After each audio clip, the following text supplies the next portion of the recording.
In the legislature in the future, we would like to request that you support the OWRB with proper language for the measurement of this in-stream flow and the money to do so.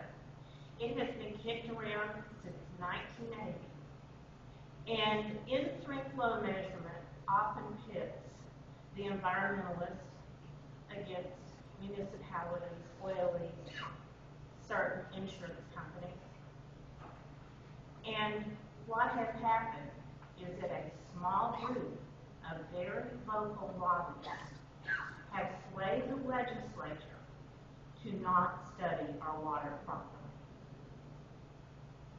In-stream flows are a must for our future, for the sustainability of water here in McCurtain County, in all of southeastern Oklahoma, and western Oklahoma as well. If we don't have these, our tourism and recreation goes unmeasured. It's like it's not been used. Our fish and wildlife can go down the tube. Our poultry farmers, many of them are not considered in this study because they're on private wells. They're going to be forced to go to public facilities. The aggregates around the area that would be covered up by some of the impoundments that would be required in order to transport the water to Texas. All of those things are important to us, and they have not been studied. In-stream flows are a must. Just in the Kiamichi Basin alone, hydrologists tell us that we must have 6 in-stream flow meters. Folks, there are only 3. And it even gets worse in McCurtain County. They have no idea of what it might take to keep that fish alive. And nobody here is a Greenpeace environmentalist. We're not walking around and say the pink-eyed fish. We want to preserve our way of life. We want to make sure that we have sustainable flow for future generations. It's important that our message be received properly. It's that we want our rivers, our lakes to remain usable and protect those uses that they are currently used for. Intrabasin transfers. You heard a lot about that. I think you know how we feel.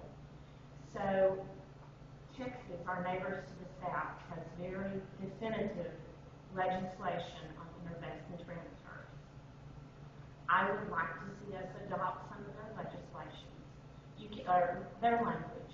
We only need to look to Georgia, Colorado. They've adopted it. They have in-stream flows. Why don't we? Why don't we have tough regulations on interbasin transfers? In Texas, the Senate Bill 1, they acknowledge by their Texas A&M law review that when water is transferred from an area, so goes with it tourism, recreation, fish and wildlife, yes, economic development, with the donor basin being left with environmental degradation. Nobody wants that. Nobody wants a false sense of security, as Mr. Cox pointed out on the other end of the pipeline. Perhaps we need to look at conservation and being able to study the groundwaters that are available for use with the new desalinization technique. Let me see if I can get that word down. But there are a lot of opportunities out there, but we have to study. Anything that we do should be based on sound science, sustainable for the future, and properly vetted in the scientific community. Otherwise, it won't work. Science does not lie. We have regulations within the Red River Compact. A lot of that water you see flowing down the stream doesn't even belong to us. And if we pull vast amounts of that water out, there are terms in that Red River Compact that very definitively have statutes concerning quality of water. So all these things must be properly vetted before anything is done with our water. And as president of Oklahomans for Responsible Water Policy, we are 12,000 members strong and growing. We ask you to preserve and protect the waters of Southeastern Oklahoma and to please move forward with proper legislation that will allow for that to happen. Thank you very much.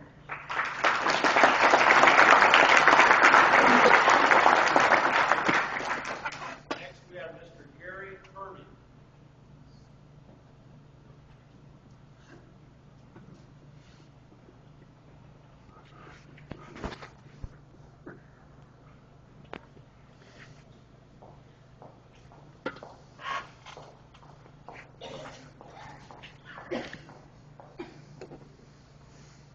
If you'll be patient with me, I really am going to talk about Oklahoma water. It's going to take me a second to get there.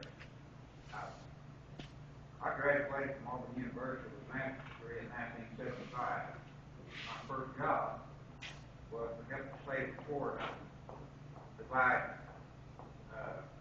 helping the Department of Natural Resources divide Florida into 6 water management districts. And my job was to inventory the water availability in Florida. We profiled springs, reservoirs, aquifers. We made just basically an inventory of water was available. Before I left Florida, we had enough to find science that we were at the point where we could tell this orange grower, yeah, you can have so many extra feet of water to grow your oranges, or no, you can't have that much water because the Appalachian River flow would not be sufficient to keep the estuary brackish instead of salt water. We have salt water intrusion. So it was a matter of water quality versus water quantity, which is interconnected. You can't separate the two. You can't do it. And I'm not going to insult your intelligence by trying to say that we had it down to the gallon. We didn't. But we threw the kitchen sink at trying to find out down to the gallon. The inflow, the aquifer under Georgia that wasn't ours, the aquifer under Alabama that wasn't ours. And we really tried. And we were down to the point where we could invent things like, the billionaires with their lawns, with the water wells, one day would be watering their beautiful green lawn with fresh water, and because of salt water intrusion, because so much water had been pulled out of the aquifer, their lawns were brown with salt water. We had some very unhappy people when that happened. So we were down to the point where we could say, yes, you can drill a well there 200 feet deep, but no, you cannot drill a well there 400 feet deep. And while I was still working for Florida, I came in on vacation. I'm from the Ardmore area, and I went to Oklahoma City, and I made a special trip to talk to the Water Resource Board.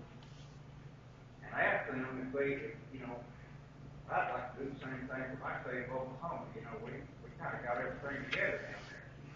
And I'm from here, and I won't mention names, but I mean the guy that was the director of the Water Resource Board, the look I got from him was like a deer caught in headlights.